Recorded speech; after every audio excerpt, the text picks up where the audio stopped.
From the 1950s to 70s, there were a large number of fishing grounds in Hong Kong's territorial waters. It was quite easy for fishermen to obtain large catches in these fishing grounds. In the 1940s and 50s, there were a lot of fishermen. My daily catch was up to 1,000 or 2,000 caddies. There were a lot of fish. In the 1970s, there were a lot of fishing boats in Sai Kung. Catching fish brought us a comfortable living. But we found the fish population was dropping. In the 1980s and 90s, we couldn't find enough fish to catch. In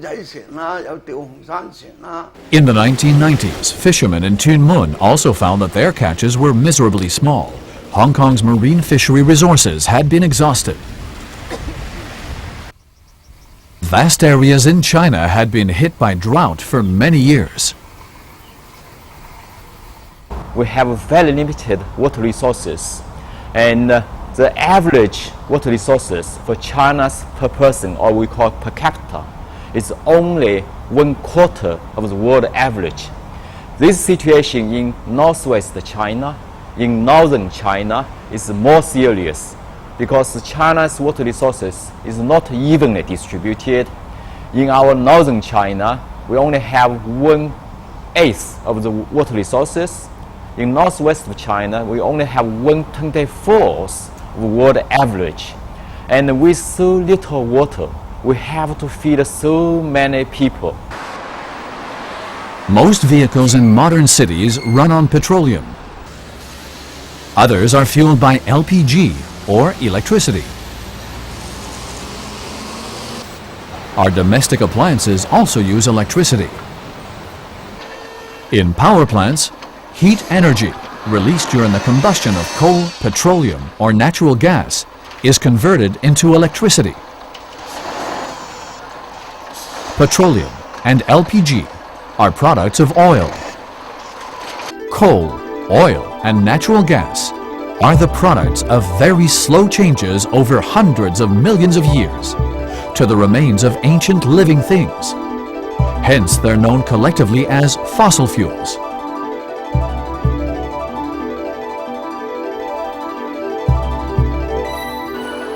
Since fossils cannot be produced in a short time, it's impossible to regenerate them.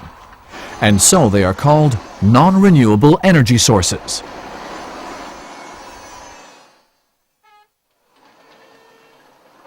It is estimated that the Earth's stock of fossil fuels will be used up in the near future. We're living under the threat of a shortage of energy resources.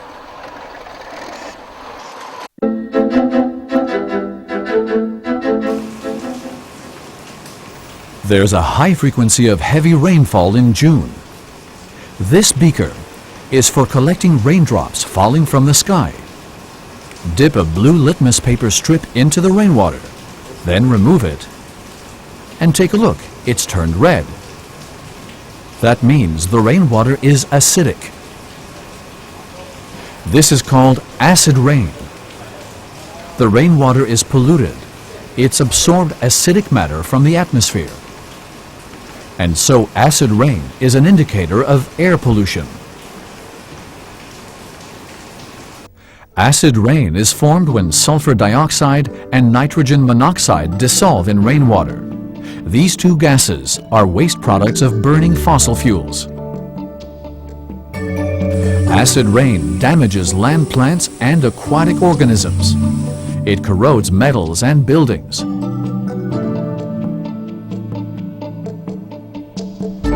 Fine weather with blue sky makes for a pleasant day. But those days are getting fewer.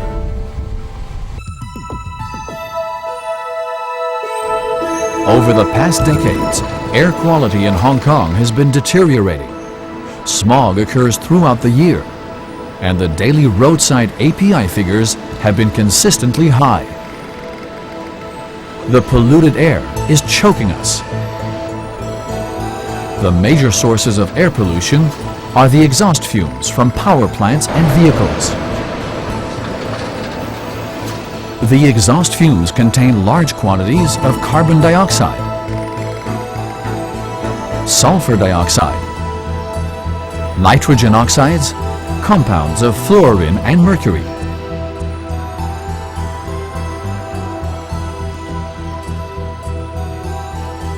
Carbon monoxide, hydrocarbons, and so on. These substances pollute the air and are harmful to the human body. Carbon dioxide also has a profound impact on the global environment. When the sunlight penetrates the atmosphere and hits the Earth's surface, it's converted to infrared rays which are reflected away. Some of these infrared rays are absorbed by the carbon dioxide in the air and are converted to heat energy. The heat energy dissipates and warms up the air. In this way, carbon dioxide works like the glass windows of a greenhouse. The transparent glass admits sunlight into the greenhouse, but stops the outward passage of infrared rays, which warm up the air inside the greenhouse. The warming effect of carbon dioxide in the atmosphere is therefore known as the greenhouse effect, and carbon dioxide is labeled a greenhouse gas. Over the past decades, there has been a rapid rise in consumption of fossil fuels. A massive amount of carbon dioxide has been emitted into the atmosphere. Meanwhile, vast stretches of forests have been cleared for urban and agricultural development. This has reduced the Earth's capacity to absorb carbon dioxide. The consequences are the accumulation of carbon dioxide in the atmosphere and a greatly enhanced greenhouse effect.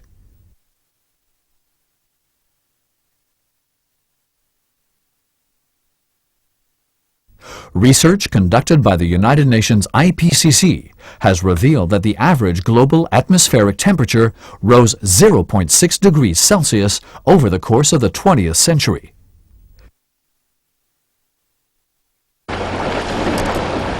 This rise in temperature has brought about global warming. A marked phenomenon is the melting of glaciers on high mountains and at the poles.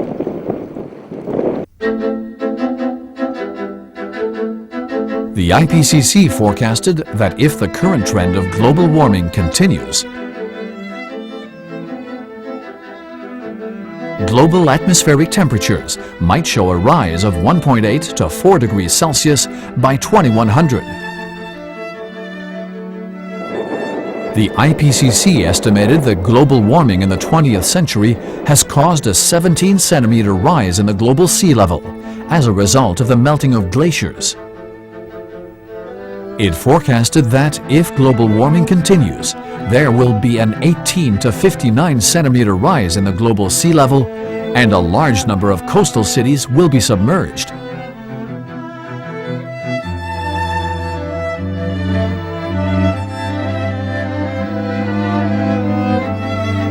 As global warming advances, major tropical pandemic diseases will come to prevail in Hong Kong and other parts of the Northern Hemisphere.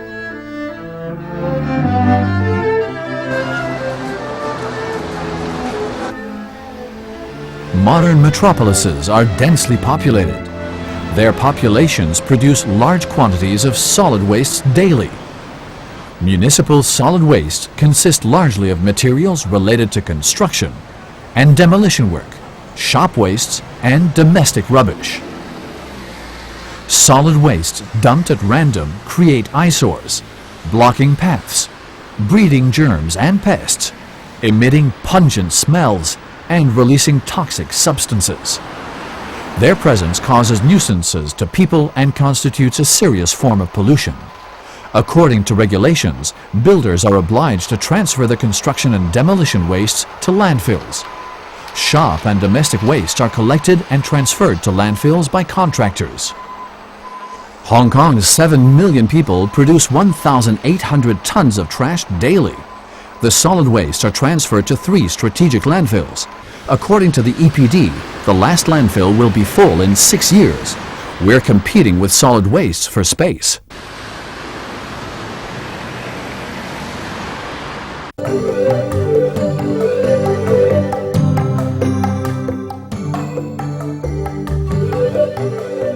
world population has grown from 2.5 billion people in 1950 to around 6.8 billion today. The cumulative effect of the rise in population and industrial and economic development is the consumption of large quantities of natural resources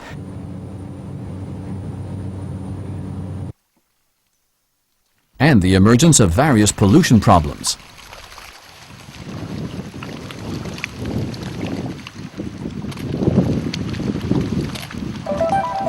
The way we've used resources over the last 60 years has exhausted most of them for those alive today. If we continue, we'll deprive future generations of the right and opportunity to use these resources. In fact, environmental pollution may even render the earth unsuitable for human survival. In its 1987 report entitled Our Common Future, the United Nations WCED advocated sustainable development and defined it thus: development that meets the needs of the present without compromising the ability of future generations to meet their own needs.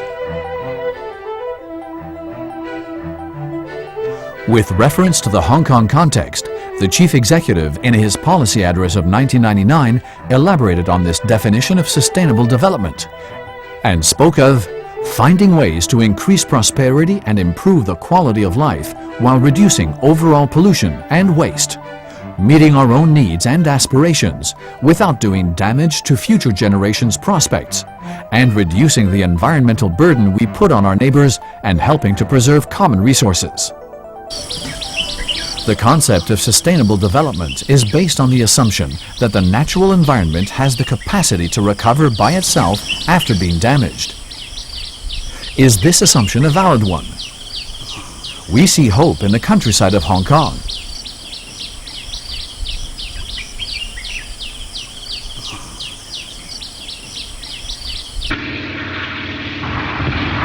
Hong Kong was invaded and occupied by the Japanese Army during 1941 to 45.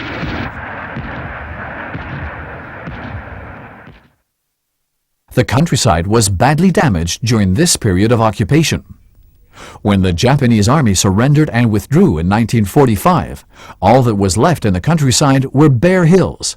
The Hong Kong government managed to reforest the countryside since then. 24 country parks have been established, covering 40% of the land in the territory since 1977.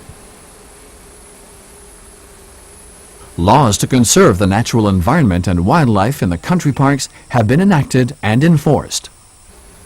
Thanks to persistent conservation efforts over the last 30 years, we have today unpolluted hills and waterways in the country parks, with rich vegetation providing shelter for a diversity of animals.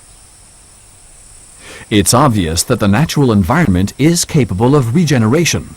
Ecologists have an explanation for this phenomenon.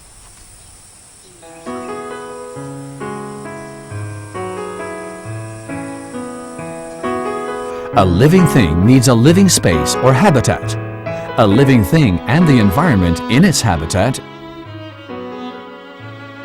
mutually influence each other. They interact and form an ecosystem.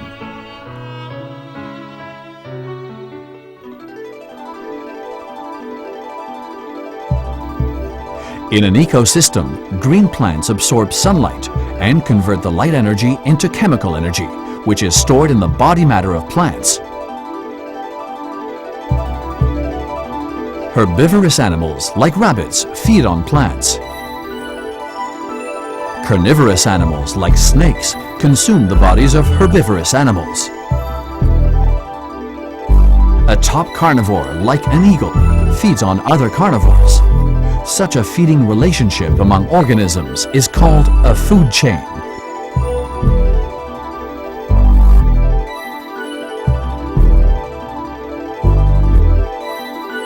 An animal feeding on a plant or another animal usually leaves some remains of it in the environment.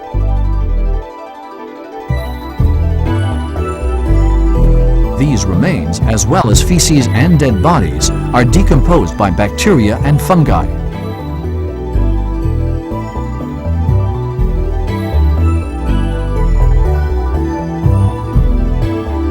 In a food chain, green plants are known collectively as producers because they produce substances that make up bodies. Animals consume the body matter produced by green plants, hence they are known collectively as consumers.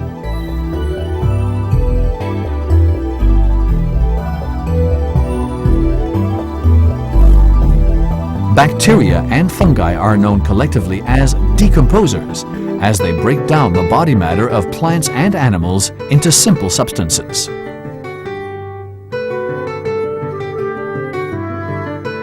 As green plants convert the light energy of sunshine to chemical energy through photosynthesis, they absorb compounds of carbon, hydrogen, and oxygen from the environment and produce glucose as a result. Glucose is converted to other carbohydrates through a series of metabolic reactions. Incorporating nitrogen, phosphorus, sulfur, and other elements absorbed from the environment, other substances, including proteins, lipids, and nucleic acids, are formed.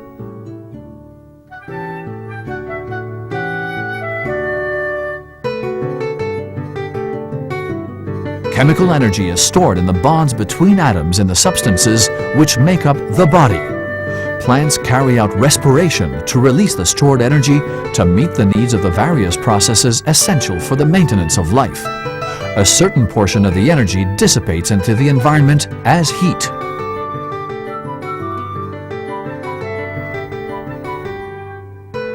Herbivorous animals eat plants.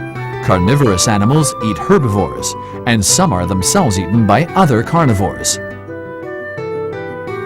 In this way, the body matter of green plants with stored energy is transferred along the food chain to the bodies of animals. Metabolic reactions in animals convert the material of green plants to that of animals. Respiration in the animal body releases the energy stored in the body matter to drive various life processes, and some of the energy dissipates into the environment as heat.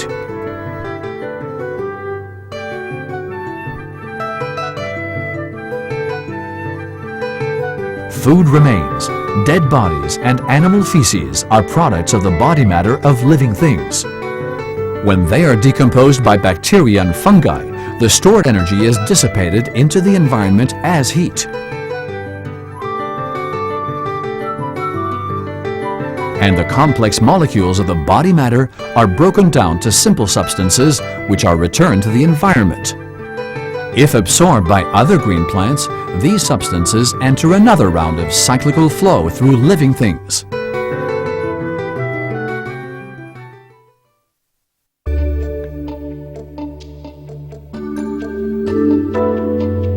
The flows of energy and matter take place simultaneously in an ecosystem. The energy flow is a form of one-way traffic. Light rays from the sun hit the earth. After entering into an ecosystem, light energy is converted to chemical energy and flows through the bodies of living things along the food chains, eventually being converted to heat energy and dissipating into the environment.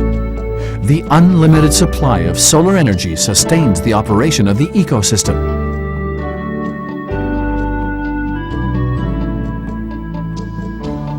The flow of matter is a cyclical process. Simple substances in the environment are absorbed into the bodies of plants, where they are bonded together to form complex organic substances through metabolic reactions. The complex organic substances in the plant body move into the bodies of various animals along the food chains. They are eventually decomposed by bacteria and fungi into simple substances.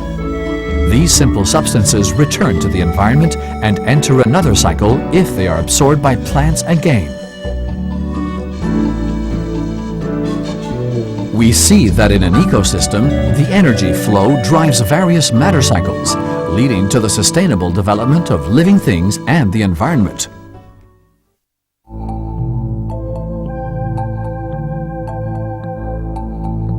A rabbit eats grass, a snake eats the rabbit, and an eagle eats the snake.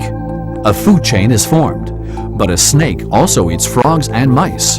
It is therefore the common member of 3 food chains. Likewise, an eagle eats snakes, mice, and rabbits. it serves as a link to more food chains. Similarly, other animals are linked up in many more food chains. All the food chains in an ecosystem are therefore interwoven into a large food web, which embraces all the living things there.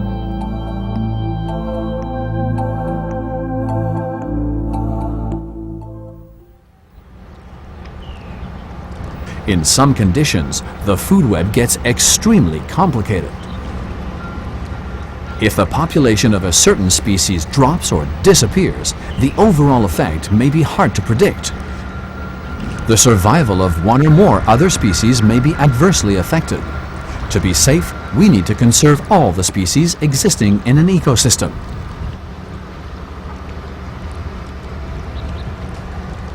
In a mature ecosystem, the number of species and the population of each species are relatively stable over a period of time. At the same time, the energy flow and matter cycles among living things and between living things and the environment are stable too, leading to a state of dynamic balance. This state is called ecological balance.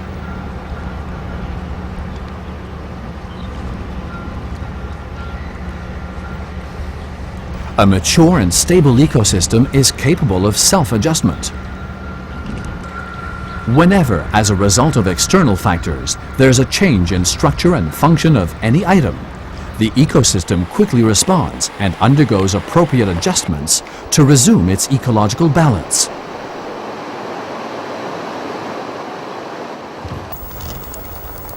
However, if the ecosystem is affected by strong and persistent human factors, and the damage done is too large for its recovering capacity, the ecological balance will be broken, and the ecosystem will decline and even collapse. This is a state of ecological imbalance. The various problems of resource shortages and environmental crises are in fact examples of ecological imbalances. The key to resolve the crises and achieve sustainable development is to take immediate action to alleviate and eliminate all the harmful human factors, so as to give the ecosystem an opportunity to resume ecological balance. Technological innovations lend strong support to the implementation of sustainable development.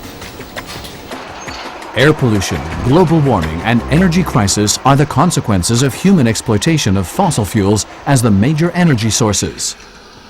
These problems will be solved if technological innovations can provide low-cost, pollutant-free, and renewable means of power supply as alternatives to fossil fuels.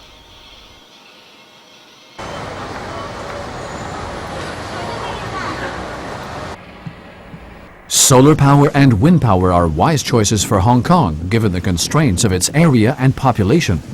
Solar power technology converts energy in sunlight to electrical energy. These solar panels are the most commonly used solar energy converters. Each panel is an array of solar cells, which are made of silicon crystals. Each cell generates a direct current under sunlight. A large number of solar panels are installed on the roof of a building. They're connected to a charge controller who stores the electrical energy in a battery. Connection to an inverter will convert the direct current to alternate current, which can provide power to drive the electrical appliances in the building.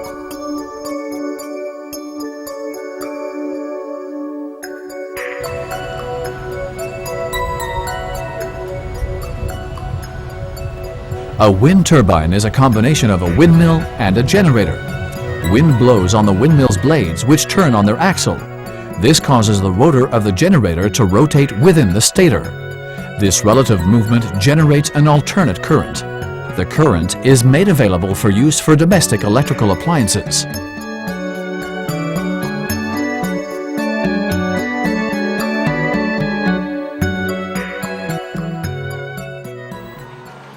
Sustainable development is facilitated if we can solve the problems of removing pollutants and solid wastes.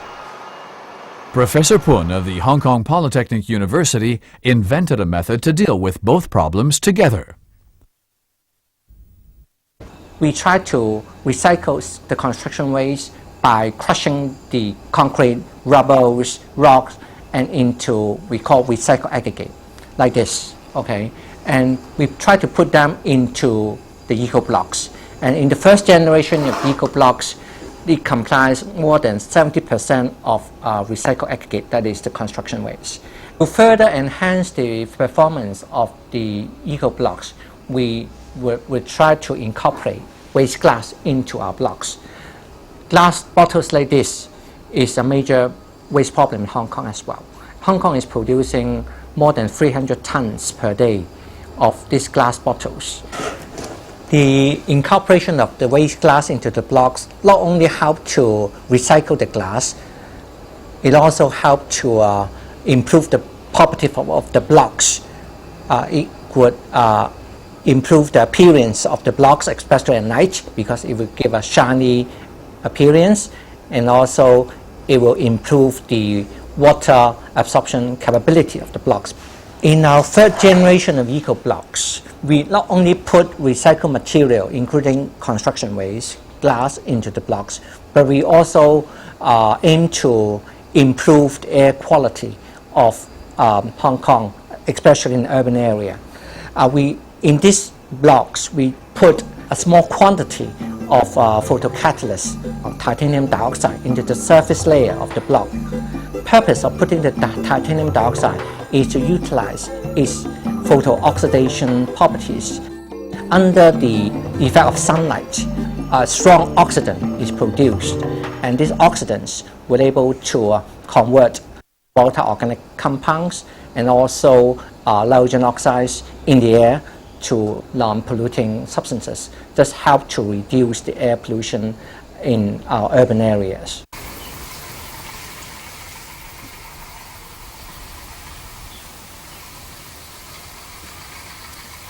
Shortage of fresh water threatens growth of food crops. The traditional method of crop cultivation consumes a large amount of water.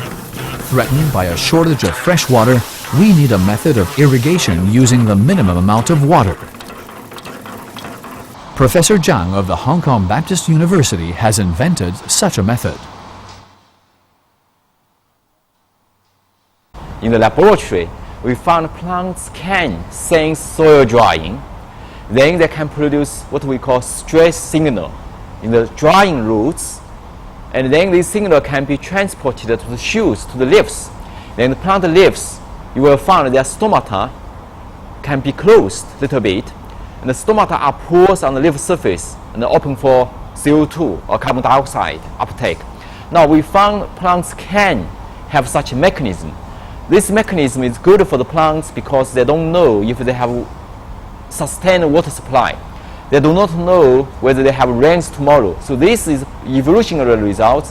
Plant can sense the available amount of water in the soil, then reduce their water loss.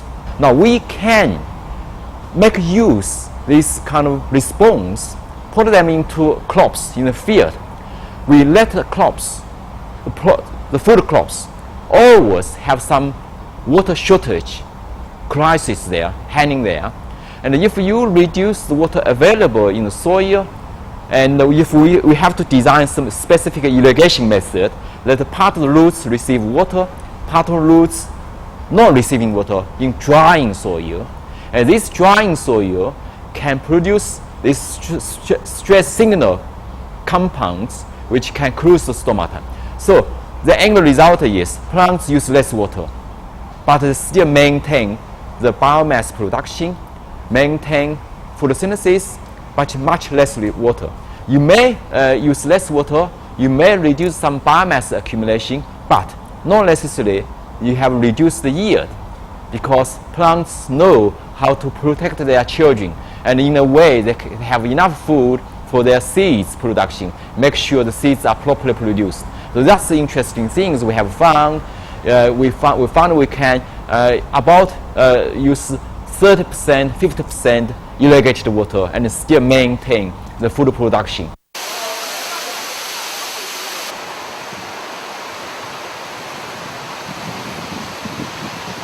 Environmental pollution is the outcome of human activities. Hence, we are all responsible for conserving the environment so that future generations will be able to live in a clean world with adequate resources.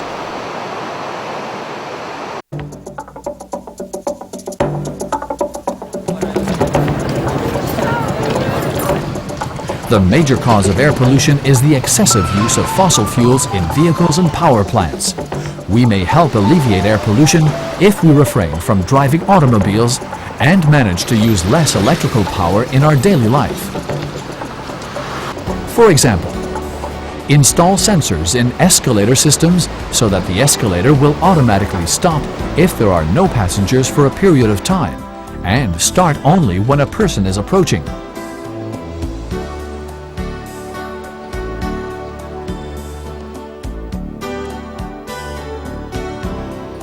Turn off lamps, air conditioners and other electrical appliances when leaving a room. Turn off computers when they're not in use. Purchase electrical appliances with energy labels and energy-saving features.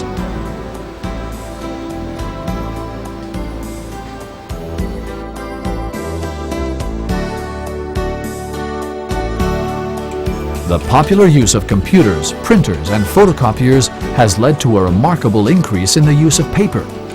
Paper is made from wood pulp, which is the product of trees. Heavy consumption of paper means massive destruction of tropical forests, culminating in the aggravation of global warming.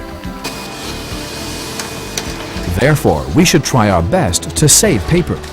It is desirable to make full use of any sheet of paper.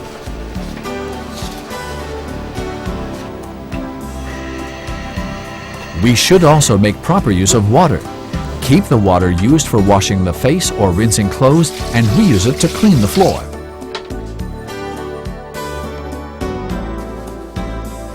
The main bulk of domestic solid wastes is comprised of paper, metals and plastics. We should make an effort to group and clean these materials separately, put them into specified waste bins and let workmen deliver them to waste recovery agents for appropriate treatment. In this way, we can help delay the time when the strategic landfills are completely full. Waste paper will be delivered to factories for the production of recycled paper. Waste metals will be delivered to factories for melting down and the production of other metallic items. Waste plastics will be compressed, cut into small pieces, melted, and used for the manufacture of low-grade plastic items.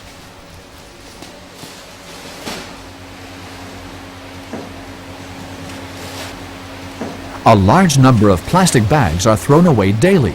Most plastic bags can't be degraded in nature. They occupy a lot of space in the strategic landfills and pollute urban and rural areas. It's a good habit to take your own bag with you when you go shopping. It's a good practice to keep plastic bags for further use and not to dispose of them before they've been reused repeatedly.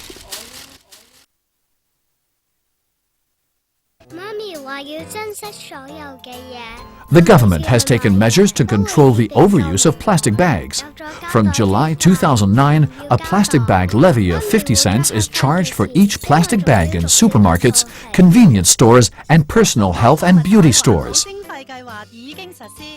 For the welfare of future generations, we should support the regulation by a change in our lifestyle.